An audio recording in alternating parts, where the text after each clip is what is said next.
ఓయ్, ఏంటి అరుస్తున్నావు? ఇంకేం పని చేయొద్దా నేను లోపల?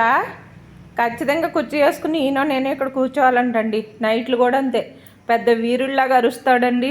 లోపలికి వెళ్ళి వీడికి చక్కగా ఫ్యాన్ వేసి ఏసీ వేసి లోపల పడుకోబెట్టేస్తూ ఉండడండి.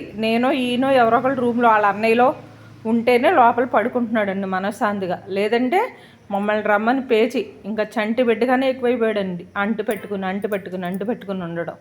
యాషాలు వేసేస్తున్నాడండి ఈ మధ్య. దూడమ్మ అయిపోయింది, దూడమ్మ. గారాలు దూడమ్మండి పోపు. ఎంత అందగాడు ఏంటండి మా అమ్మ, ఎంత అందంగా ఉంటాడో. చాలా ముద్దెచ్చేస్తాడండి, ఎంత ముద్దెచ్చేస్తాడు నా బిడ్డ. ఇక కూసేపునే దాకా ఉప్పనంతే శుష్క అంత. ఏంటి అసలు భయం ఉందా? నిన్న కరవడానికి వచ్చావా నువ్వు నన్ను? ఇచ్చాడు హాయ్ ఇన్ను గారు, ఇన్పి గారు. అమ్మో పేరు ఎంత బాగుంది ఎంతని, చాలా బాగుంది ఎంతని. ఉంటానండి, మరి ఉంటానండి, పని చేసుకోవాలని.